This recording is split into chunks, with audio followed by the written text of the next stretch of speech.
forgotten is that the very first mast cell mediator ever discovered was heparin. I mean, we go through our training and we think of heparin as a drug. Well, it's actually a natural product of the human body, and there are only two sources for it in the human body, the mast cell and the basophil, and the mast cell makes tons more of it than basophils do. So it turns out heparin is actually a pretty good marker for mast cell activation disease, but there are challenges in measuring it that we can talk about later. So then it was another decade before we had definitive evidence of internal mast cell disease. It was actually, I think, about a 1-year-old out in California who died of mastocytosis. And it was a pathologist in Oakland, California, I think, who had the first case report of systemic mastocytosis. And then as the years roll on, we figured out more and more of the mediators, and then we began developing classification systems.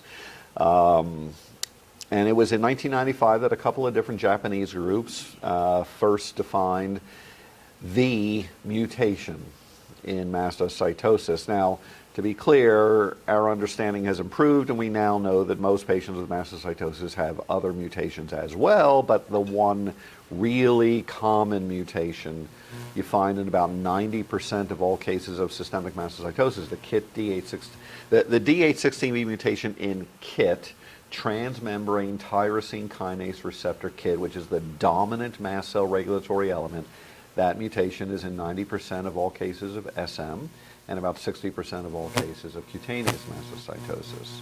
So this was figured out in the mid-90s, and then about 3 years later, the mast cell group in Spain figured out the pathognomonic flow cytometric signature for at least some forms of clonal mast cell disease, this co-expression of CD117, which is the extracellular domain of KIT, co-expressed with either CD25 or CD2, which ordinarily are T cell antigens. And there is no normal cell in the human body that co-expresses 117 with 25 or 2. And when you see that co-expression, it's pathognomonic for clonal mast cell disease. And you see it commonly in mastocytosis, not as commonly as the D816V mutation, but you do see it commonly. And then in 2001, ironically, right about the same time the WHO is getting into the classification game for mastocytosis, we happen to see the emergence of imatinib, which, as you all know, was a total game changer, not only in CML, but in oncology in general as a targeted therapy.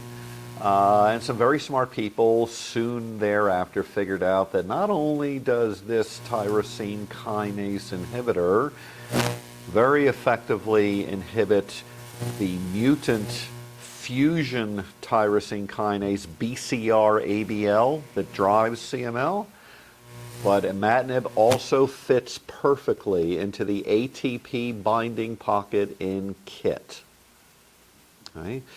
Which means that if you have a common presentation of systemic mastocytosis where codon 816, which is in the heart of the ATP binding pocket, and codon 816 is mutated, imatinib cannot fit in there.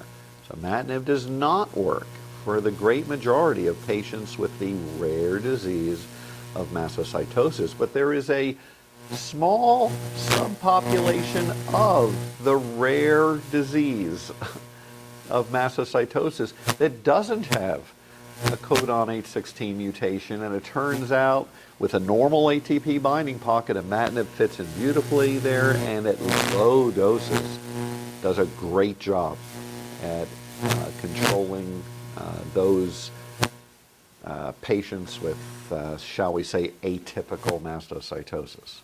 So that was all figured out in, roughly 15 years ago, and then over the last 15 years we used to think of mastocytosis as a cancer, like any other cancer, and that the problems from the clinical problems from mastocytosis were from just having too many mast cells.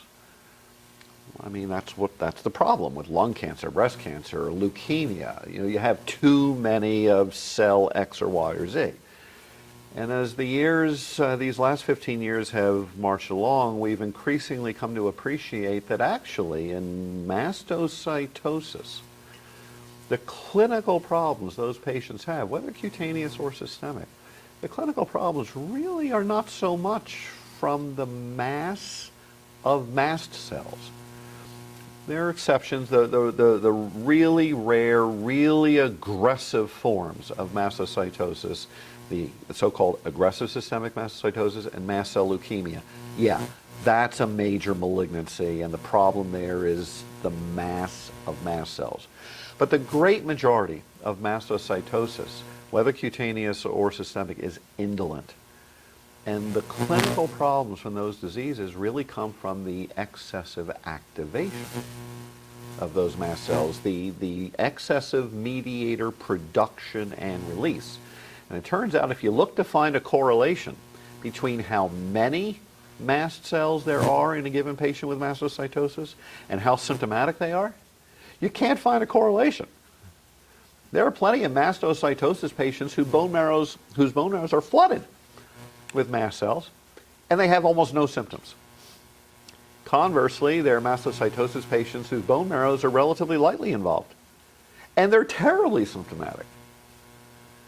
So the clinical issues seem to dominantly come from the mast cell activation.